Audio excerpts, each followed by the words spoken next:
Ramadan berasal dari kata romlo, artinya panas.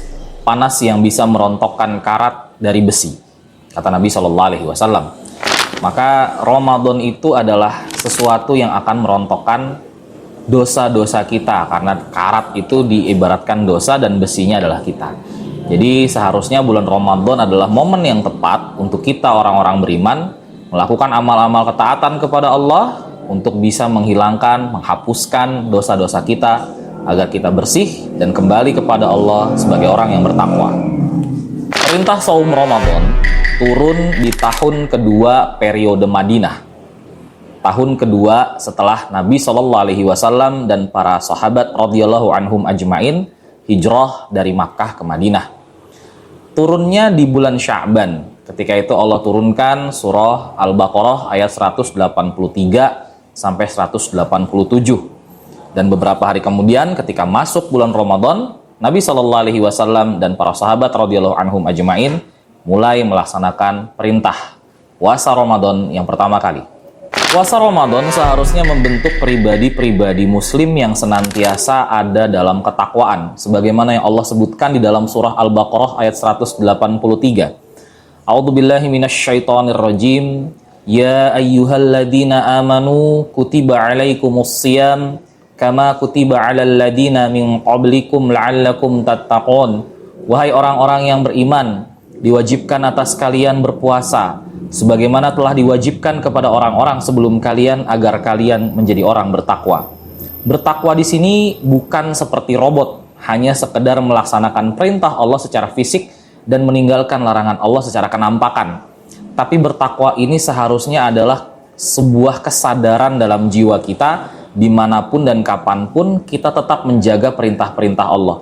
Jangan sampai selama ini kita merasa sudah menjadi orang yang bertakwa, padahal sebenarnya kita tidak lubahnya seperti sebuah robot yang hanya taat ketika dalam keramaian, ketika dekat dengan server. Ketika jauh dari server, jauh dari pengendali, maka kita melakukan kemaksiatan. Tentu ini belum disebut orang bertakwa, atau masih banyak yang harus dibenahi, masih banyak yang harus disempurnakan. Seharusnya bulan Ramadan bisa membuat kita menjadi hamba-hamba Allah yang kapanpun, dimanapun senantiasa menjaga perintah-perintah Allah dan menjaga untuk senantiasa meninggalkan larangan-larangan Allah. Untuk menyambut bulan Ramadan, ada beberapa perkara yang sebaiknya dipersiapkan oleh kita selaku orang beriman. Yang pertama tentu adalah ilmu, karena tidak mungkin kita beramal tanpa ilmu.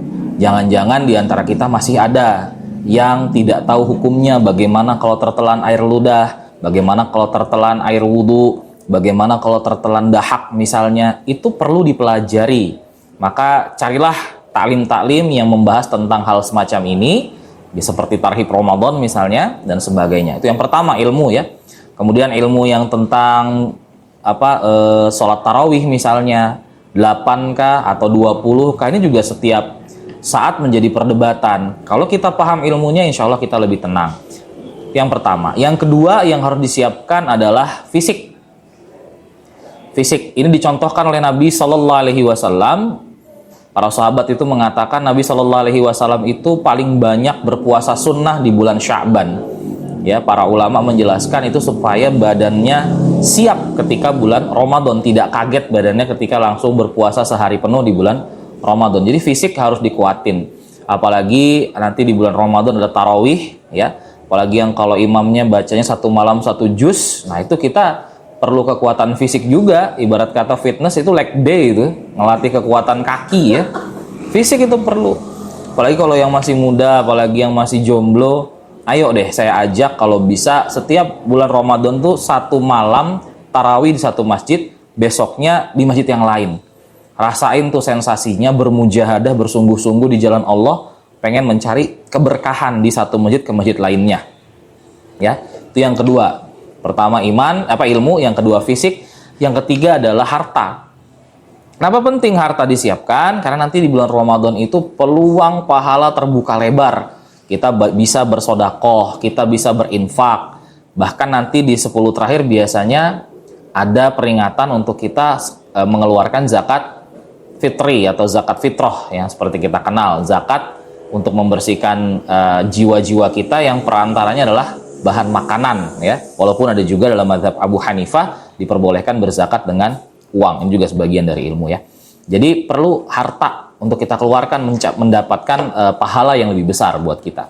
Yang pertama ilmu, yang kedua adalah fisik, yang ketiga adalah harta. Yang keempat yang harus kita siapkan adalah waktu. Kita harus mau meluangkan waktu kita di bulan Ramadan untuk banyak membaca Quran, untuk banyak silaturahim, untuk banyak sholat malam atau sholat tarawih dan sebagainya. Ya itu juga perlu persiapan. Ya mungkin kurang lebih itu yang perlu disiapkan untuk memasuki bulan Ramadan. Amal yang paling afdol di bulan Ramadan tentu nomor satu adalah puasa Ramadan. Jangan ketawa dulu, serius ini. Karena ada orang di bulan Ramadan pengen beramal soleh tapi terhalang dari puasanya. Contohnya perempuan yang berhalangan atau menstruasi, atau orang yang sudah tua renta. Yang ini orang tua renta ini kan boleh nanti bayar fidyah misalnya begitu. Atau perempuan yang menyusui sehingga kalau dia berpuasa akan mengakibatkan masalah kepada bayinya, ini juga nanti dapat fidyah. Mereka tidak bisa berpuasa, tapi mereka nanti mengganti dengan amal yang lain. Jadi yang pertama yang paling afdal tentu adalah puasa, adalah shaum. Dan puasa ini bukan sekedar menahan lapar, menahan haus dari subuh sampai maghrib saja, tapi juga menahan diri kita dari segala bentuk kenikmatan yang sebenarnya di bulan Ramadan itu kenikmatannya dilarang, padahal di bulan sebelumnya itu biasanya kenikmatan itu boleh-boleh aja kita ambil. Jadi yang paling pertama itu adalah shaum ya. Jadi yang pertama adalah puasanya. Yang kedua yang paling utama adalah banyak membaca Quran. Jadi untuk teman-teman yang masih belum lancar bacaan Qurannya, ayo perbaiki, ada tahsin, hadir, daftar kelas tahsin supaya di bulan Ramadan nanti bisa kuat tadarus Qur'annya, baca Qur'annya bisa kenceng tuh. Yang ketiga tentu adalah yang paling utama adalah sholat tarawih. Ya, sholat tarawih itu keutamaannya besar sekali. Bahkan Umar ibn Khattab radhiyallahu anhu ketika beriktikaf di bulan Ramadan itu para sahabat yang masih hidup ketika itu dikumpulkan untuk sholat tarawih berjamaah dipimpin oleh Ubay bin Ka'ab radhiyallahu anhu. For your information, siapa itu Ubay bin Ka'ab? Ubay bin Ka'ab radhiyallahu anhu adalah orang yang selalu dicari oleh Rasulullah sallallahu alaihi wasallam setiap beliau selesai mengimami sholat 5 waktu di Madinah. Setiap selesai sholat, ya sholat yang jahar ya, Rasulullah sallallahu alaihi wasallam selalu bertanya, "Aina Ubay? Aina Ubay? Di mana Ubay? Di mana Ubay?" Untuk apa? Ternyata Rasul bertanya, apakah tadi bacaanku sudah benar? Apakah tadi urut-urutan ayatnya sudah benar? Jadi Rasul tuh pengen dikoreksi juga. Ya ini juga luar biasa nih. Jadi tarawih itu momen nih untuk kita-kita, siapa tahu yang anak-anak komunitas, momen untuk kita ngumpul bareng, ngimam gantian, tausiah gantian, atau lebih bagus kalau ke masjid ya, supaya ada peningkatan kualitas kita. Pertama puasa, yang kedua adalah baca Quran, yang ketiga adalah tarawih. Yang keempat, apa yang paling afdol adalah membukakan orang puasa. Nah, membukakan orang puasa ini penting juga. Ya, memberi makan orang yang sedang berpuasa. Biasanya ada tuh takjil on the road, bagi-bagi buka puasa. Sebenarnya bukan takjil sih. Takjil itu salah kata ajala, artinya bersegera. Jadi kalau buka puasa tuh udah adzan maghrib, takjil segera, maksudnya segera berbuka puasa. Jadi bukan takjil itu bukan hidangan buka puasa, itu lain. Harusnya iftar ya. Iftar itu maksudnya buka puasa gitu.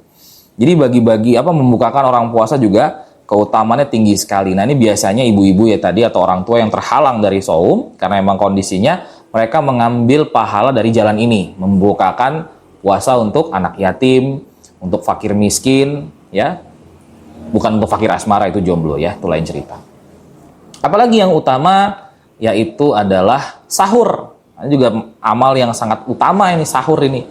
Sahur itu salah satu rangkaian keistimewaan dari shaum Ramadan. Ya, karena ada seninya gitu. Kita bangun jam 3, masak, nyiapkan hidangan, jam 4 atau setengah 5 biasanya mulai makan. Nah, itu menyenangkan sekali. Biasanya juga ada sahur on the road nih. Ini memberikan makanan sahur juga bagus. Sebenarnya ini utama juga ya. Kemudian yang berikutnya ada i'tikaf. Wah, ini juga penting nih, amal yang sangat bagus di bulan Ramadan ya. Karena i'tikaf cuma ada di bulan Ramadan. Ya. Cuma ada di bulan Ramadan 10 malam terakhir. Walaupun pernah dulu ketika itu Nabi SAW pernah menunda i'tikaf beliau di 10 malam terakhir. Akhirnya beliau ada satu sebab beliau menunda di 10 malam pertama bulan Syawal. Pernah juga begitu. Ya. Dalam riwayatnya seperti itu juga ada. Habis itu selain itikaf apa? Tentu adalah bayar zakat. Nah, ini juga penting nih, bayar zakat. Ya. Bayar zakat untuk orang yang sudah punya penghasilan, zakat fitri keluarkan di bulan Ramadan. Kalau zakat mal beda, zakat mal itu dihitung haulnya, sudah sampai 1 tahun, jumlahnya sesuai nisabnya, kemudian haulnya pas, keluarkan. Nggak mesti di bulan Ramadan ya. Itu bayar zakat. Untuk kita-kita yang sudah berpenghasilan, bayar zakat itu dengan, kalau dijelaskan sebenarnya kalau dihitung-hitung tuh 2,3 kilogram yang makanan pokok. Kalau di Indonesia biasa 2,5 atau 3 kilo makanan pokok. Ya. Boleh beras ya, atau tempat lain mungkin sagu atau singkong dan segala macam. Itu juga termasuk amal yang sangat afdol di bulan Ramadan.